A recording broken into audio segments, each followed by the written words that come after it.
This volume 4 is also subtitled as Rubedo. In alchemy, Rubedo corresponds to the last phase where the creative potentials of nature are finally affirmed in a symbolic way. And we are not restricting this idea to the rather stereotypical application of this idea to the field of chemistry or metallurgy, but as a process that can be applied to the earth at large. So, in the cover art of this volume 4 of Operative Traditions, we can see a palace that resembles very much a mountain. This cover art is called Heart of the Mountain by Mark Laverty, and I find this image very in accordance with the content of this volume. In fact, this volume presents a vision on architecture where it is extremely difficult to define a separation between nature and the constructive capacities of the human condition. As you might know, this separation defined between nature and civilization is a very common intellectual topic, especially in the field of anthropology. At a first sight, it does seem plausible to separate the domain of vegetation or wilderness, forests, or jungles from the domain of urbanization, economic organization, culture, art, technology, politics, etc. But what I present here as the key foundation of this fourth volume of Operative Traditions is that such separation is essentially an optical illusion. And it is precisely this optical illusion what impedes us observe adequately the roots of today's biosphere disruptions and ecological crisis, such as global warming, pollution, the extinction of flora, fauna, and the depletion of planetary resources. The artificial boundaries that modern culture has defined between nature and civilization are at the same root of the conflict between both domains. Why? Well, let's get to the basics, to the fundamentals. It is only very recently, in historical terms, that as humans we have gained the power to substantially modify the biosphere or to disrupt ecosystems like forests or jungles by imposing urban and industrial architectures upon them. This imposition is technically feasible because, to a large extent, fossil fuels, by mediation of engines, have provided us with massive amounts of channeled energy, which we never encounter available in a virgin territory that is not influenced by these techniques. This availability of energy for work has allowed engineers and technicians in general to modify the biosphere in an unprecedented way and to superpose novel architectures and infrastructures upon it. Many of these architectures can be conceived as artificial, in the sense that in many cases their design can easily respond to aesthetic and even rather arbitrary individual interests. For instance, let's say you are a millionaire and you want to build your own house in a specific emplacement in the Seychelles Islands, for instance. It is quite obvious that at the same budget, many millionaires would be free to arbitrarily cherry-pick their preferred architecture, that type of building which more satisfies their aesthetic and decorative taste. However, this freedom of choice of artificial architectures is rather a very recent historical luxury. A luxury provided by the massive power provided by fossil fuels and more recently by nuclear energy. In Spain and many other European countries, there are still present extraordinary testimonies of pre-modern architectures that were built to a great extent only by human and animal biomechanical power.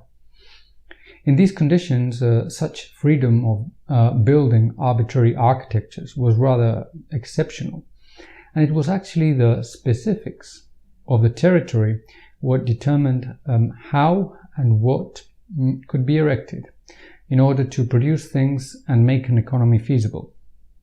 However, today we tend to think economics in financial terms, and this type of thinking can induce us to believe that only money is required for producing an architecture. Well, since the times of the Renaissance in the West, it can be affirmed that such interpretation is quite accurate, and in generally, money was since then very important when aiming to finance any private architectural project. However, even before money is put into circulation, it is the specifics of the land what has the last word when aiming to develop an economy. In urban industrial societies, we have rather forgotten this fundamental truth. When I was at the university and cursed a subject that can be translated as theory of economic institutions, which in Spanish is teoría de las instituciones económicas, this fundamental truth was completely obviated. In this regard, I always recall a little cartoon by Ed Stein, where you can see a man telling a Native American, "Oh, buffalo shortage, what buffalo shortage? Give me enough money for guns and scouts, and I'll get you all the buffalo you need." The Indian looks at him like thinking, buffalo. This cartoon kind of expresses very intelligently our modern alienation from the power of the land, from the power of the earth. But here comes the next question. Why build?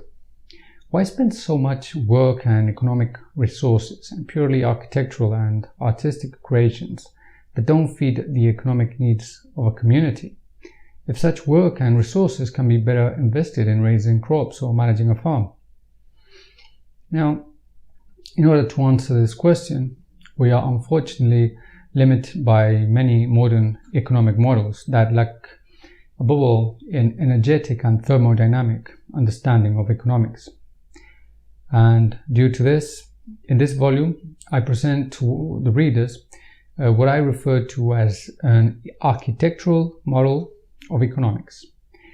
This is a completely novel model on economics that considers that the capacity to draw energy from a territory is primordial to any feasible economy. But this capacity is much trickier than what can be thought of initially, especially because the second law of thermodynamics affirms that energy is irreversibly prone to lose its freshness, so to speak. It is prone to disperse chaotically. So what is necessary here is a sort of countercurrent effort that is capable of recycling such waste and draw a surplus of energy from a given territory. Well, I know you might be a bit confused about all this, or that you might not understand what I'm explaining properly. As all novel paradigms, this one too requires some effort to be assimilated. But let's just present here a simple example. Let's say you want to survive in a forest and that you have no escape from such a place. Well, let's make a better example. Let's say you are a sort of Robinson Crusoe that one day ends up in an island and you need to survive there. The first things that appear obvious to do is to get food and build a shelter. But in practice, none of these activities are possible to accomplish unless you have very precise knowledge on the behavior of both flora and fauna, for hunting and gathering, for instance, and also knowledge of the qualitative properties of the materials that surround you in order to build. It is only this precise knowledge what can allow you feasibly draw energy from the island and thrive. At the end of the day, it is not about how many resources surround you, but rather about the power of your techniques to work upon such resources without wasting too much muscular energy in the process. Because death is the inevitable consequence of wasting more energy than the energy you can harness. In this isolated context, you would not be free to build any arbitrary shelter, any arbitrary architecture. But if you are truly smart, you would build one of the finite number of optimal constructions that better affirm the qualities of the island's land. So, is there actually a separation here between culture and nature? No. It is precisely your knowledge of nature what allows you to cultivate nature. You see? Culture is cultivation. Culture is produced by nature, produced by the land. And also, nature produces culture. Now, some of you might recall Daniel Defoe's novel on Robinson Crusoe, and you might think that Crusoe didn't follow this principle I'm explaining here, and rather imposed upon the island a set of very rationalized constructions in parallel to a set of moral principles in his relation with Friday, morals he imported from England.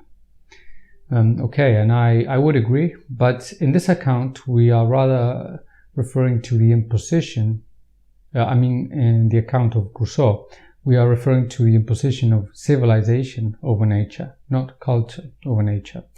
If Crusoe hadn't had available the tools and techniques that were imported from a foreign civilization, he would very likely not survive unless he adopted similar ritual and customs as those that allowed the native people relate to the earth. Or in other words, Crusoe could only survive in such conditions if he assimilated their culture.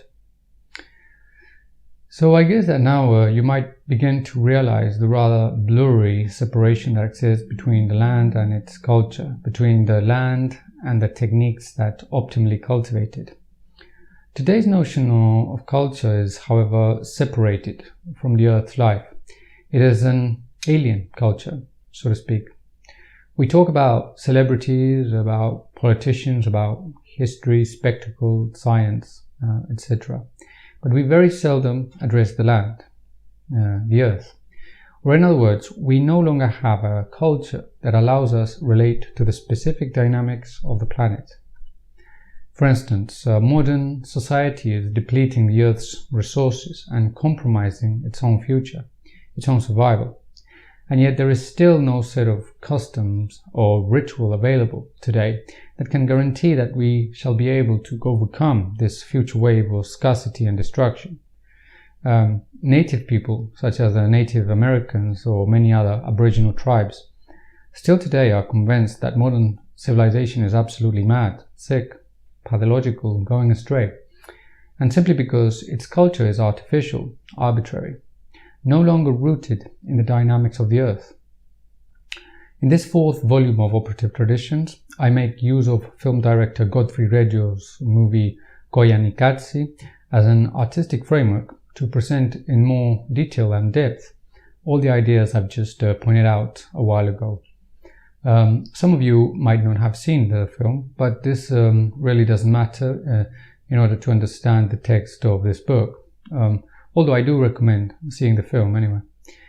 It is precisely when seeing Reggio's film that all separation between nature, culture, and civilization dissolve, and what emerges is a completely new territorial configuration of the entire planet.